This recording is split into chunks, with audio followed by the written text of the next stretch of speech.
All right, ladies and gentlemen, welcome back to Dow Talk Weekly. I hope you enjoyed Dow Talk episode 69, a wonderful celebration of DAOs and niche podcasts and being immature but mature at the same time. Frisson, how was episode 69 for you? How do you think it went? It was pretty well received on Twitter. It was nice. It was nice. Very nice. Nice. Well put. Yep. Well, this week, it's back to the OG Dow Talk days. It's Frisson and I are here this week. CSG is out of office. We were going to have Caden fill in, who might be our fourth host of Dow Talk coming up soon, but he ran into some technical difficulties. His power grid went down. Shout out Utah infrastructure. I don't know what's happening out there in Utah, but it's just me and Frisson this week. So back to the OG days. If you were an OG listener of Dow Talk, it's just for, I think, like the first 50 episodes, it's just me and Frisson going back and forth. But we're bringing it back just for one episode. But yeah, let's jump into it this week. Yeah, we've been hinting at it a little bit, but we're gonna have a pretty sick side event at ETH Denver coming up in about 2.5, 3 weeks. Official title is Tally presents an on-chain governance mixer. If you're watching, you're looking at this beautiful Victorian era vibey graphic that kind of puts the weight of this mixer, how great it's going to be, the high signal. Tommy, I don't want to kill the vibe, but I don't think you're screen sharing. Oh wow! I just realized I wasn't screen sharing. Wow! I just don't want anyone to miss out on the Victorian era. No. Image. Don't cut that out. I'm a real person. I make mistakes. Yeah, leave that in. Yeah, we'll be having an on-chain governance mixer. If you've been to any of our side events before, I'm not just speaking like hyping ourselves up, but it's always like super high signal, and we get some really awesome people who come through from all different parts of the ecosystem, all different types of DAOs and DAO tooling. So if you're listening to this and you haven't RSVP'd, shoot us a DM. We're probably not going to link it in the show notes just because there are limited spots.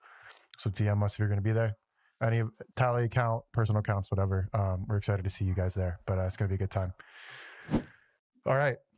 Big topic this week. I feel like it's kind of dominated the entire crypto ecosystem, or maybe just the DAO ecosystem, is kind of the emergence of farcaster.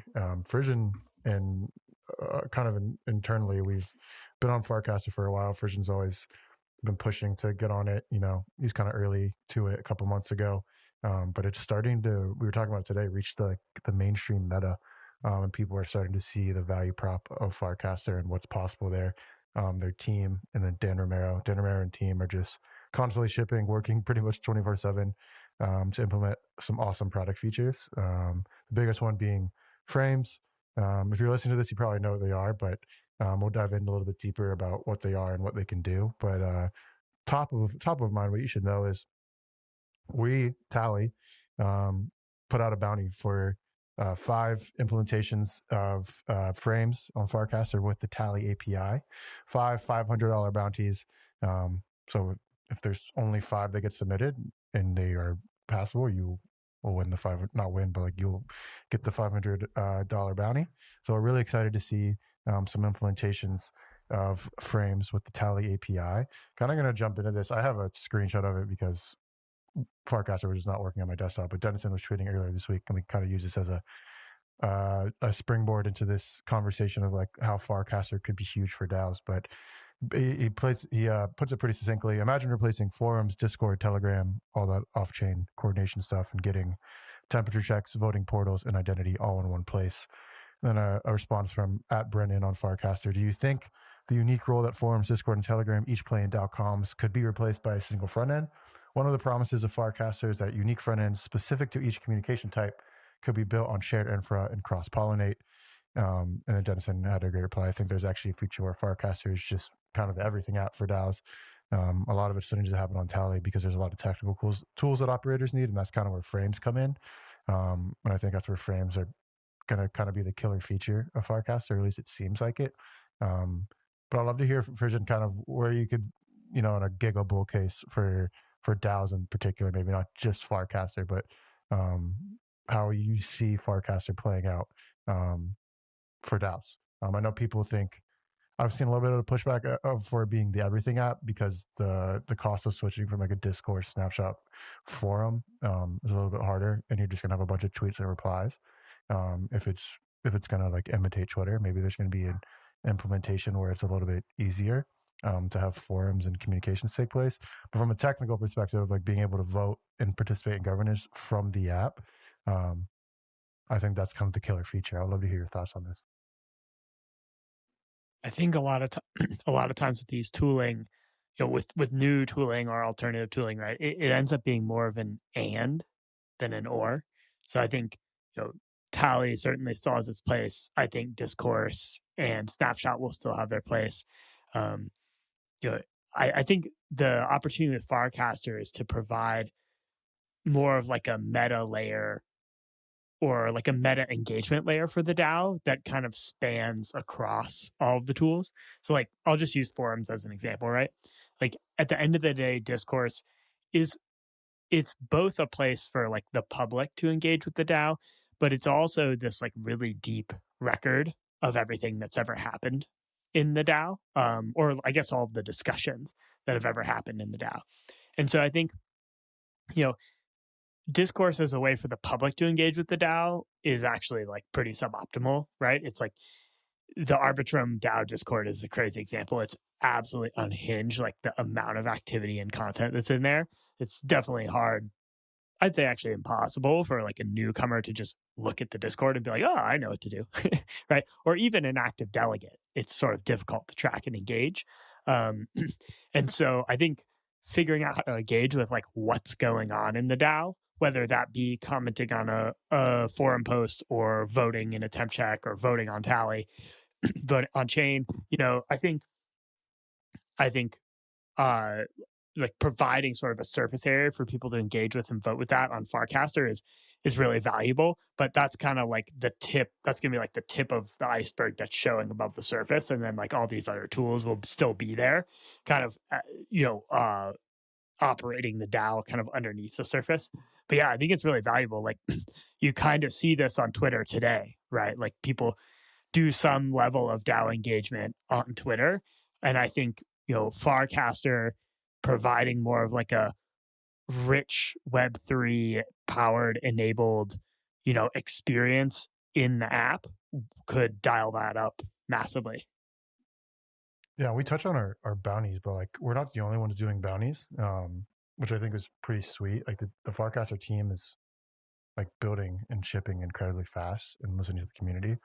But I think it's been really cool to see just the sheer amount of bounties and like proposals for people to build on the product. We're highlighting like a quick 9-minute tutorial from Nader from Developer DAO if you want to like dive deeper or like that bounty interests you, but you're not exactly sure where to start. I was diving into the code last night. Like you don't need a ton of technical knowledge in order to like build a frame prototype or build an integration with the Tally API and frames. This is a great starting point, and then like Farcaster has some great docs as well.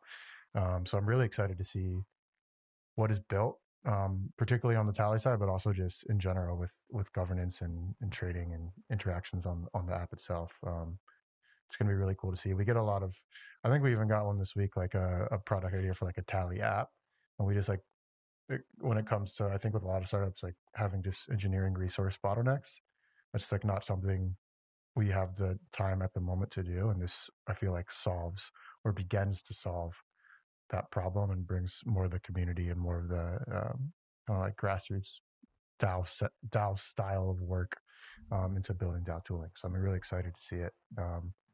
Frisson, what's your Farcaster handle for people who want to follow you? Is it just Frisson or is it 0x? It's at Frisson. I got that clean handle joining early. at FRISSON. Oh yeah. Yeah, I'm currently locked out of my personal account. I'm getting it back, but it's just Tommy Lauer or Lower, if you want to say Lower, across all platforms. And then at TallyXYZ for all your Tally news as well. You were going to say something? I didn't mean to cut you off. Yeah, Tommy Lower just rolls off the tongue so much better. I think you should change. Some people change their name, like, shocker, my real name isn't Frisson. You should just change the pronunciation of your name for crypto. Okay, maybe I will. I mean, people have already done it for me. I mean, Dennison, who's been my boss for 2.5 years, still calls me Tommy Lower. Oh, shots fired. Dennison, I hope you're listening. He's definitely not. but maybe we'll clip this and get it out on Twitter or in Farcaster, one Farcaster Sports video. But yeah, hit us up on Farcaster. Also, we're active on Twitter as well. I don't think Twitter's going anywhere in the meantime. But I've genuinely enjoyed my time on Farcaster more. And if more is happening in terms of like actual interactions and building, I think it's just going to get bigger and bigger. So exciting stuff from the Farcaster ecosystem. I'm sure we'll cover it more, and we'll highlight those bounties on the podcast as well once they get submitted and paid out. But we're really excited about that. Tweet this week that sparks some internal discussion from the Tally team. Also, if you're listening to this, there's an article that went out on the Tally Mirror on Thursday. So we'll link that in the show notes as well. That is diving into this tweet in particular, and then having some follow up and some more research attached to it. But just from John Hillis from Cabin DAO. Tonight I was at dinner with a crypto lawyer, and he posed the question: what are the most interesting DAO implosions of all time? And they came up with a pretty short list, but there's definitely more. There's a lot of replies. We came up with the DAO, which is the OG, obviously one. Constitution DAO, which to me doesn't necessarily feel like an implosion, but it kind of was. Aragon DAO, Olympus DAO, Zombie Punk Party DAO, which I'm not familiar with. What else? We had Uki DAO, Mango DAO, Rook DAO, Sushi, Steam, Tribe, Rari. A lot of these we've covered over the years. Years. Yeah, we've been doing this over a year.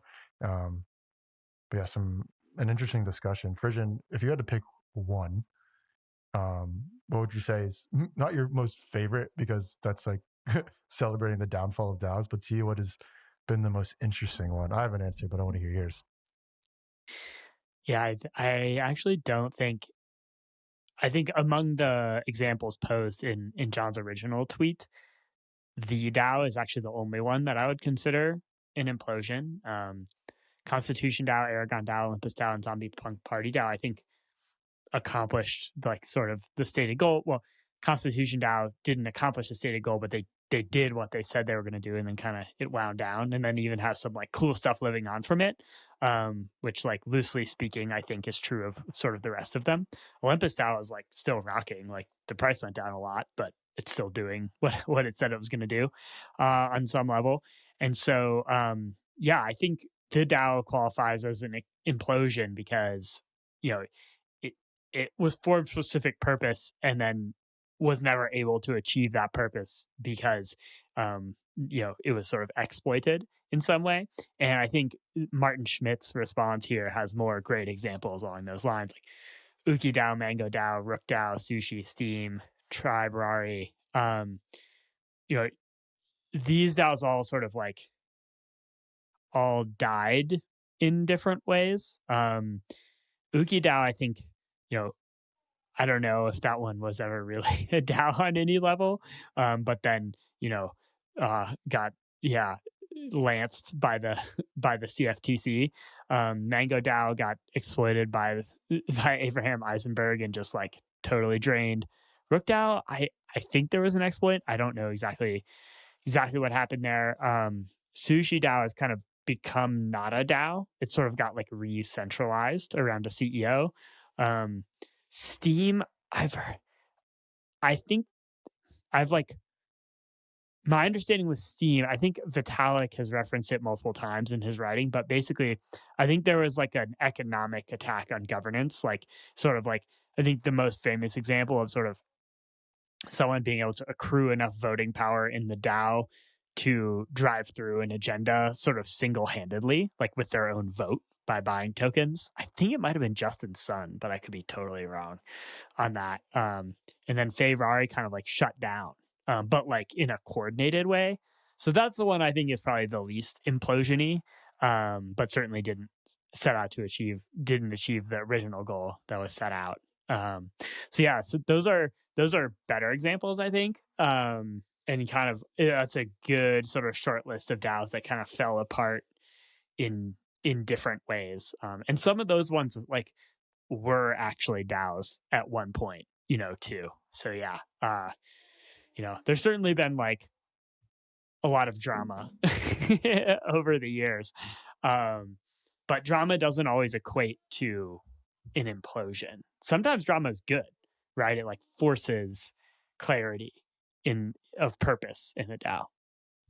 Yeah, I think implosion obviously is like a broader sense of the term, or just I feel like DAO controversies is a better explanation or description of this tweet. The DAO obviously is an implosion, like you said. It provides context, and I think it provided. Obviously, I wasn't there and I'm on Moji, but I feel like it provided a lot of groundwork or like a more of a focus on best practices when DAO started coming back.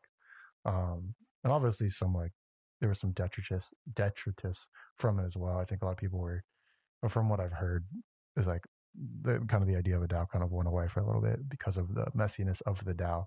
But a lot of these are just either they were in an actual DAO, like you said, with Constitution DAO, or it was just crime.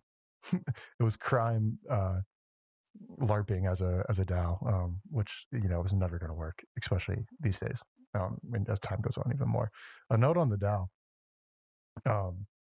It's interesting. I'm starting to see, and I don't think it's because I don't really like go out of my way to talk to like my IRL friends about DAOs, but they sometimes ask me, and like they know I work in DAOs. They always ask me like, "Oh, how's the DAO doing?"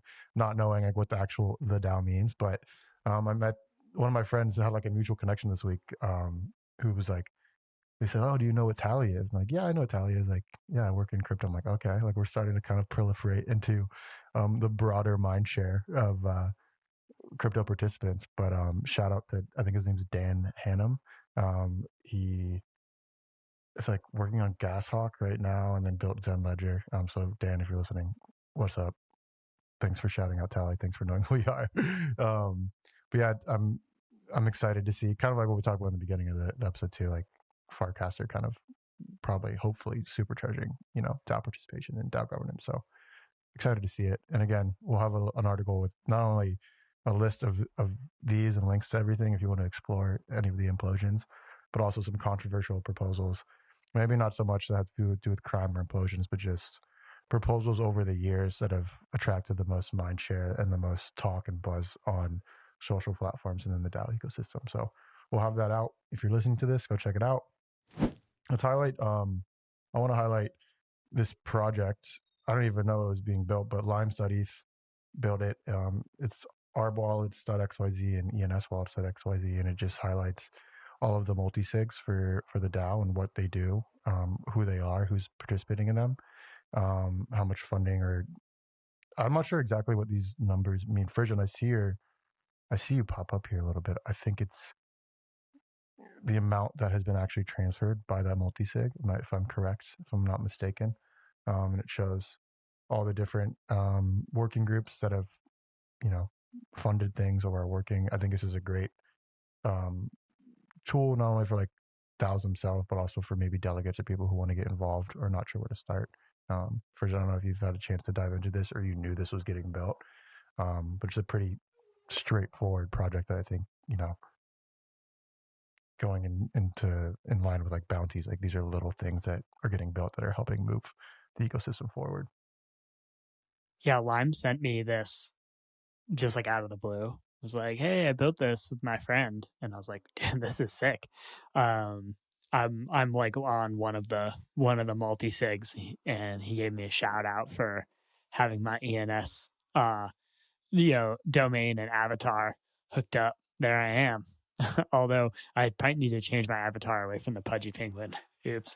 Um, then everyone will know I fumbled the bag. But but but yeah, uh this is really cool. We've actually been thinking about this like general product space at Tally. So one of the things that we observe is there's kind of this big DAO that controls the on-chain treasury and various smart contracts. But what happens over time is like as the DAO kind of spins up and starts doing stuff, there are various kind of sub DAO like entities that form to like do specific things. So then you don't have to coordinate like with the entire DAO to execute, right? So maybe you want to work on treasury diversification, or you want to work on incentives, or you want to work on delegate compensation. You kind of like form this like working group, or sub DAO that like focuses specifically on that, and the DAO approves it up front, and then you kind of have the ability to just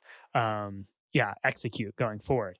And this is like definitely a pattern that I think is very real. It is formed in basically any DAO of meaning every DAO of meaningful size, and we support this in some ways on Tally, certainly by like providing transparency and ability to participate in the initial funding of the working group.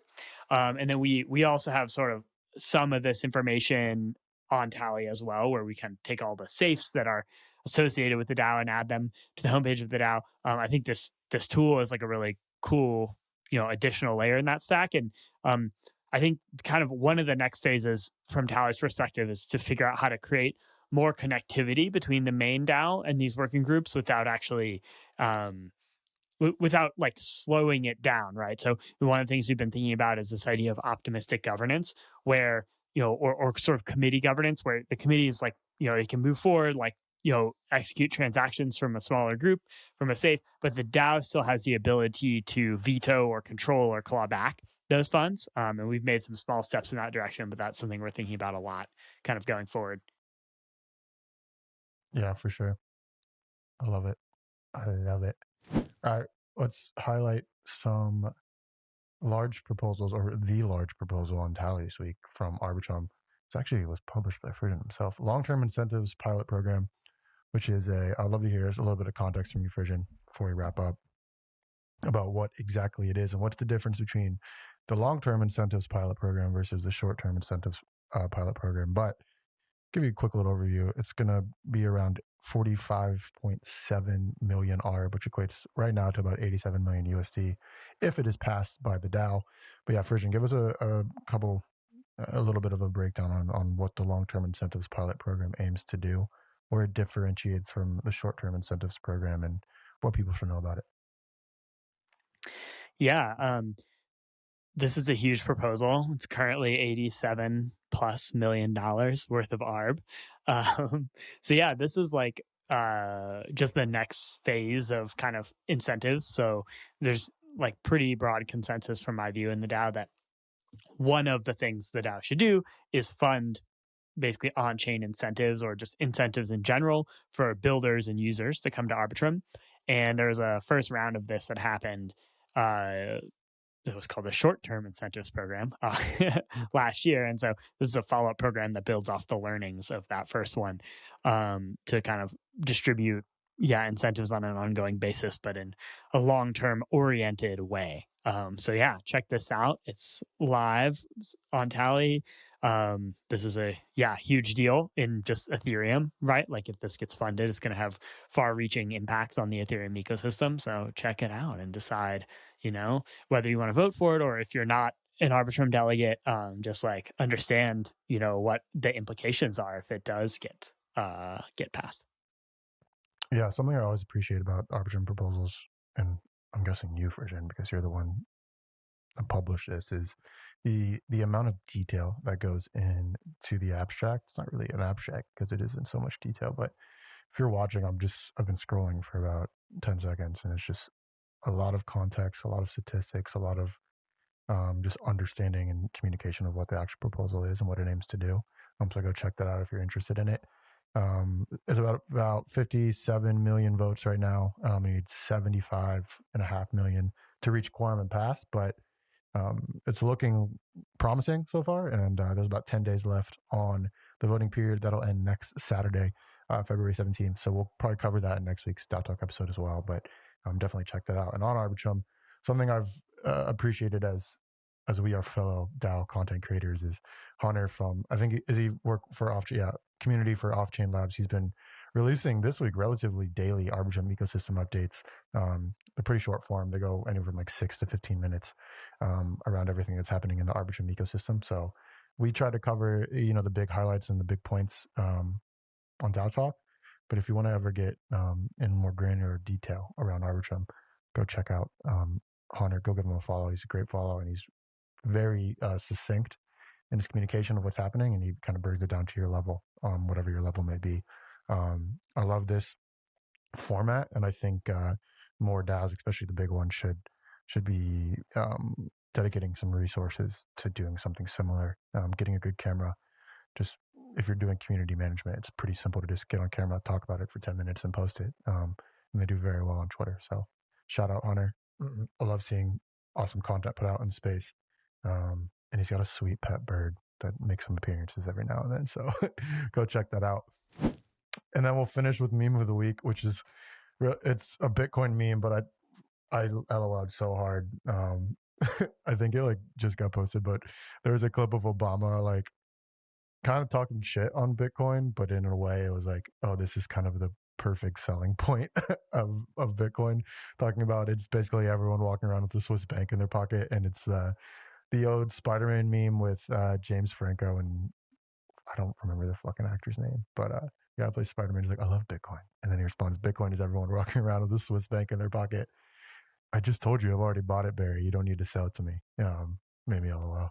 But yeah, I think that's our first Bitcoin news. It took me a second to realize that Obama was saying this in a negative light. Like, Yeah. who wouldn't want a Swiss bank in their pocket?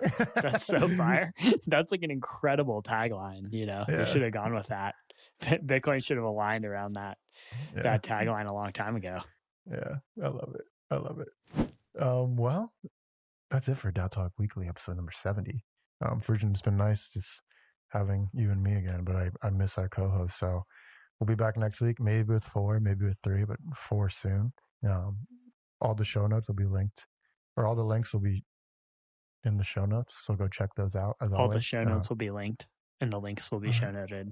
Exactly. So go check those out. As always, Tyler Newsletter is on a hiatus this week, but it'll be back next week. So go join. I think we're like 3,000 people subscribe to the Tyler Newsletter. It really is like the main source of weekly, DAO snapshots of proposals and, what's going on in the zeitgeist of the DAO ecosystem. So go check that out.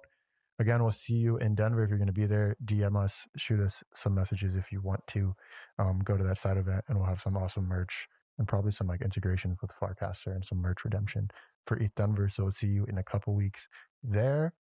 As always, we'll be on Twitter and Farcaster. Go follow us. We're always on talking. If you want to reach out, hit us up. But yeah, we'll see you next week for episode 71. Peace.